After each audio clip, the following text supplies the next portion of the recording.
Bonjour, vous êtes sur Décideur TV, c'est Lex Inside, votre émission consacrée à l'actualité juridique et du monde du droit. Au programme de ce numéro, on va parler du harcèlement et des discriminations dans la profession d'avocat. On évoquera également les cas de recours aux experts dans le cadre d'un CSE. Et enfin, on se demandera si on peut envisager un monde sans droit. On commence tout de suite cette émission en parlant du guide sur le traitement des situations de harcèlement et de discrimination dans la profession d'avocat, guide édité par le CNB. Et on va parler avec Anne-Marie Mandibour, responsable du groupe de travail harcèlement et discrimination au sein du CNB. Anne-Marie Mandibour, bonjour. Bonjour. Alors, vous venez de publier un guide sur le traitement des harcèlements et des discriminations dans la profession d'avocat. Quelle est l'origine de ce guide? Alors, l'origine de ce guide, il faut peut-être remonter quelques années en arrière. C'est tout d'abord l'enquête qui avait été diligentée par le défenseur des droits concernant ce type de situation dans la profession d'avocat. Et là, nous avions eu la surprise, peut-être, de découvrir que c'était une situation qui était relativement courante dans notre profession, ce qui était assez contradictoire avec nos valeurs déontologiques. Donc, le Conseil national des barreaux avait modifié l'article point 1 du règlement intérieur national pour y intégrer les principes d'égalité et de discrimination. Nous avions mis, de non-discrimination, pardon, nous avions mis en place un certain nombre de dispositifs dans les ordres, mais cela n'a pas suffi, puisque des situations de harcèlement et de discrimination, on en parle régulièrement dans la presse, sans que manifestement les avocats n'osent s'adresser aux instances ordinales pour aller plus loin et faire sanctionner ce type de comportement. Donc l'idée, c'était de donner un outil à la fois aux avocats, aux avocates, au Conseil de l'ordre, aux bâtonniers et aux conseils régionaux de discipline pour qu'enfin il y ait des sanctions effectives dans ce domaine. Quels sont les objectifs de ce guide? Alors l'objectif de ce guide, c'est d'abord d'informer, ensuite c'est de sensibiliser à cette problématique et de donner véritablement des outils de compréhension de ces phénomènes de discrimination et de harcèlement dans la profession d'avocat. C'est une notion juridique qui n'est malgré tout pas simple, qui obéit à un régime de preuve spécifique. Et en faisant ce guide, l'idée c'est de sortir de l'entre-soi, c'est mettre sur le devant de la scène, si j'ose utiliser cette expression, cette problématique et surtout la traiter. Qu'est-ce qu'on va trouver dans ce guide? Quel est son contenu? Alors, vous allez trouver tout un ensemble d'informations. Comment saisir, par exemple, un bâtonnier, puisque l'organe disciplinaire ou celui qui va engager les poursuites dans un ordre, c'est le bâtonnier.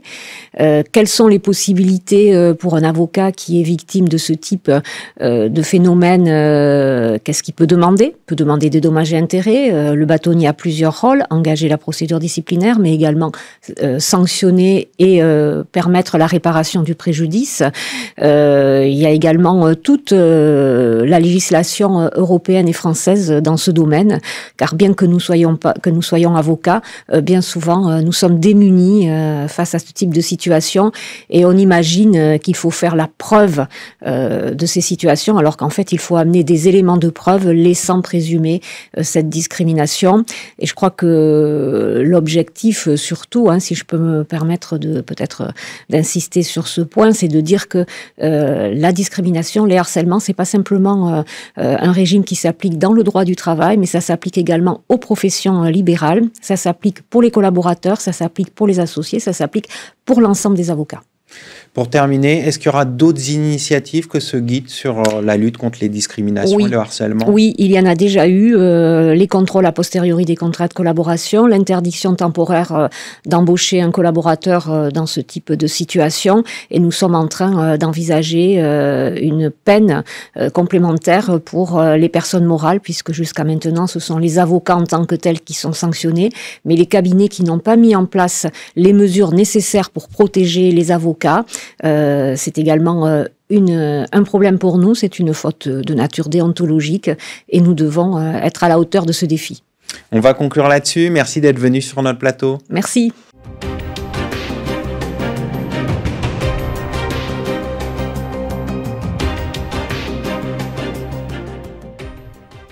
Vous êtes toujours sur Décideur TV, on poursuit l'émission Lex Inside. Dans quel cadre le CSE peut-il recourir à des expertises? On en parle tout de suite avec mon invité, Michael Dalinde, associé chez Advent Altana. Michael, bonjour. Bonjour Arnaud. Alors, quels sont les cas de recours à l'expertise pour le CSE? Alors, le CSE peut souhaiter bénéficier d'un expert pour l'éclairer et éclairer les salariés sur une situation particulière ou tout simplement sur un état de l'entreprise, et également amener l'employeur à réfléchir sur les informations qu'il obtiendra de la part de l'expert.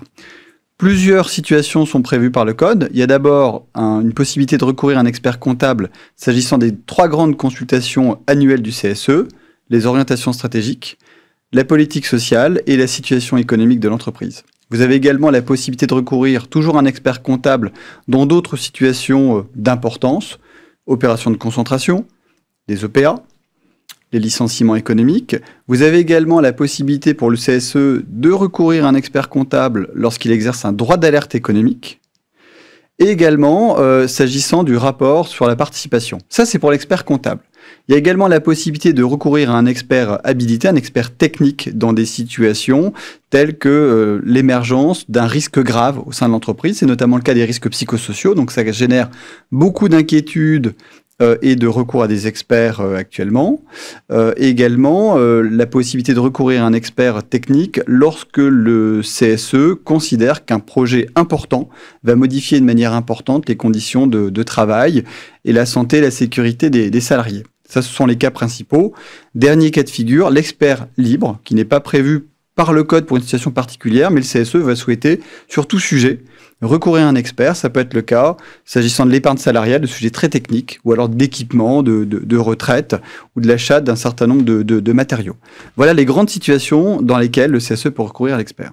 Pour quelles raisons l'employeur pourrait estimer que le recours à l'expertise n'est pas légitime? Alors, il peut considérer qu'on n'est pas dans les clous posés par le Code. En fait, on vise une situation et il y a un débat entre les conditions ne sont pas remplies. Les conditions ne sont pas remplies. Par exemple, l'employeur va considérer qu'il n'y a pas de risque grave. Il peut y avoir un risque, mais il n'est pas de grave, ou il n'y a pas de risque du tout. Ou alors, il peut considérer, par exemple, que le droit d'alerte, les conditions du droit d'alerte économique ne sont pas remplies. Ça, c'est le premier point. Le deuxième point, c'est qu'il faut avoir à l'esprit que dans l'immense majorité des cas, c'est l'employeur qui paye l'expert, expertise demandée et dont va bénéficier le CSE. Donc il y a un décalage finalement entre le donneur d'ordre et le débiteur du coût de l'expertise qui peut créer un certain nombre de crispations. Dernière raison pour lesquelles il pourrait y avoir une contestation, par exemple parce que les conditions de vote, l'employeur considère que les conditions de majorité du CSE pour le recours à l'expertise n'étaient pas réunies. Alors, en cas de décision de recours à l'expertise, quelles sont les possibilités de contestation offertes à l'employeur? Alors, le premier conseil qu'on peut donner, qui n'est pas très juridique, c'est le dialogue. Finalement, lorsqu'il y a une situation qui se tend avec le CSE, l'employeur a tout intérêt à aller dialoguer en amont, avant même d'ailleurs la désignation de l'expert, pour comprendre le point de vue des élus et essayer de trouver une solution qui peut, par exemple, consister à ne pas recourir à une expertise légale, mais à une expertise libre, avec des modalités de répartition du coût à discuter, ou d'indiquer qu'en l'état, l'employeur considère que le recours à l'expertise n'est pas justifié, mais que si les situations persistent, eh bien, on se donne rendez-vous 2 mois, 3 mois, 4 mois, et à cette date-là, l'employeur prendra l'engagement de mettre en œuvre l'expertise demandée par le CSE. Donc il y a un dialogue d'abord avec le CSE, également un dialogue avec l'expert. Les premiers jours sont assez importants et on verra s'il y a un lien de confiance se crée. Et si malgré tout l'employeur souhaite contester l'expertise, il n'aura d'autre choix que de saisir le juge judiciaire. Dans ce cas-là, quelle est la procédure à respecter? C'est une procédure devant le président du tribunal judiciaire qui est saisi dans un délai de 10 jours, attention ça passe très vite, et le juge va statuer dans une procédure accélérée au fond, c'est-à-dire qu'il va juger le fond mais dans un délai assez bref. Si pendant ce temps-là, pendant la durée du contentieux, la consultation du CSE elle est suspendue, généralement il ne se passe rien. Et la loi indique même que quand l'expert a commencé à travailler et a perçu des émoluments, l'employeur peut en obtenir le remboursement. Raison pour laquelle, en pratique, quand il y a une contestation d'expertise, le temps que le juge statue, ce qui prend dans les faits 1 mois, 1 mois et demi, 2 mois, le projet est suspendu pendant cette période-là. On va conclure là-dessus. Merci d'être venu sur le plateau de Lex Inside. Merci à vous.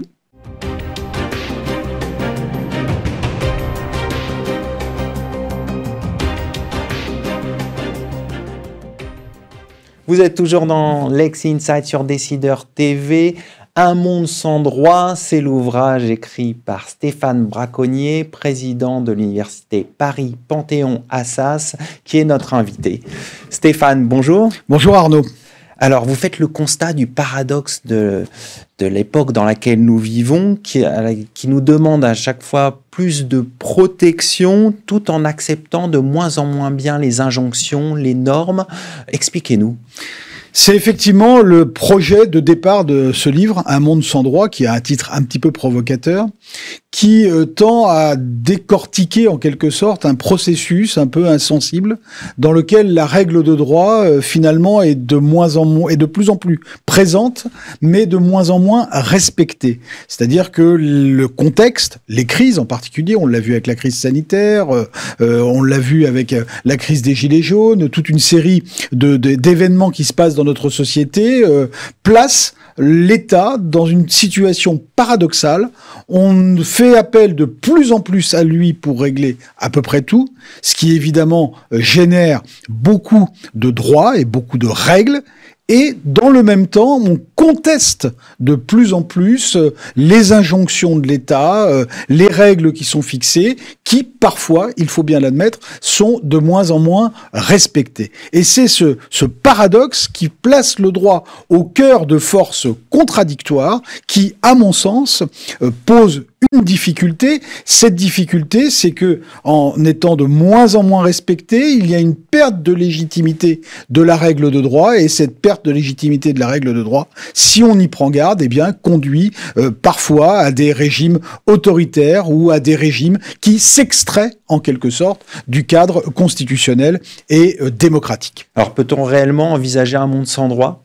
Un monde sans droit, c'est difficile de l'imaginer, mais un monde régi par un droit qui ne serait plus un droit fondé sur des principes démocratiques, un droit fondé sur des règles lisibles, transparentes, accepté par les citoyens. Le droit, vous savez, il repose finalement sur un concept assez simple, qui est le concept de contrainte légitime. En tant que citoyen, j'accepte de me soumettre à la règle de droit qui était dictée par ceux qui ont la légitimité démocratique pour les dicter, en particulier le Parlement, parce que je considère que cette contrainte, elle est légitime, et elle est légitime démocratiquement. Et donc, le monde sans droit n'existe pas, probablement, mais un monde régi par un droit qui n'a plus la même légitimité, ça, c'est une vraie difficulté. C'est-à-dire qu'on va substituer à une légitimité juridique, en quelque sorte, pour ne pas dire une légitimité constitutionnelle, eh bien, la légitimité plus populiste, en quelque sorte, la légitimité qui se fonde simplement sur les instincts du peuple, sur ce que réclament ceux que l'on considère comme représentant le plus grand nombre, alors qu'en définitive, ils n'ont plus aucune légitimité pour le faire. Vous savez, il y a un processus assez classique qui conduit vers les régimes autoritaires, c'est celui vers lequel celui qui veut installer ce régime autoritaire commence par délégitimer la règle qui est en vigueur, la règle constitutionnelle, pour installer progressivement l'idée selon laquelle il y a un certain nombre de règles, un certain nombre de normes dont on ne sait pas très bien par quoi elles sont régies, qui doivent être désormais installées. C'est ça qui conduit au régime autoritaire, et c'est ça qui justifie le projet de cet ouvrage. Alors, comment fait-on pour répondre à cette crise de légitimité du droit dont vous venez de parler ? Alors, c'est tout l'enjeu, et une des réponses, bien évidemment, c'est pas la seule, et c'est là où ma casquette de professeur d'université et désormais de président d'université, eh bien, prend un peu le dessus. C'est que je crois qu'une des réponses à cette question-là, c'est l'enseignement du droit, c'est la meilleure maîtrise du droit par les citoyens. Maîtriser le droit, c'est mieux comprendre le droit. Les deux ne se pensent pas l'un sans l'autre. Or, je trouve que nous vivons dans une société ou dans des sociétés dans lesquelles le droit est insuffisamment maîtrisé, dans lequel le droit est insuffisamment compris. On parle beaucoup de droit et on en parle de plus en plus, et la récente crise des retraites l'a montré à nouveau, où quasiment tous les citoyens étaient devenus des spécialistes de droit constitutionnel, parlant d'article 49.3, parlant de légitimité du gouvernement à faire adopter la loi selon cette voie constitutionnelle. On parle aujourd'hui de l'article 40 de la Constitution. Bref, il y a toute une série de débats juridiques, et je ne parle pas évidemment de tous les débats autour de la justice pénale, autour des règles applicables en matière d'immigration. Bref, on parle de plus en plus de droits. Or, les sociétés n'ont jamais autant été ignorantes de ce qu'est réellement le droit, de ce que sont les règles de droit. Et donc, un des moyens de mieux légitimer la règle, de mieux l'installer, de mieux la faire respecter, c'est évidemment de mieux la comprendre. Et pour mieux la comprendre, eh bien, il faut initier, acculturer les plus jeunes générations au droit. J'ai écrit dans le livre que le droit était une affaire trop sérieuse pour être une affaire uniquement de juristes. Eh bien, je crois que c'est ça la réalité. C'est qu'il faut acculturer et mieux acculturer nos sociétés au droit. Concrètement, il faut commencer quand cette diffusion de la culture juridique ? Le plus tôt possible. Je pense qu'aujourd'hui, le droit est une des rares disciplines, je crois même que c'est la seule, qui n'est pas enseignée avant l'université,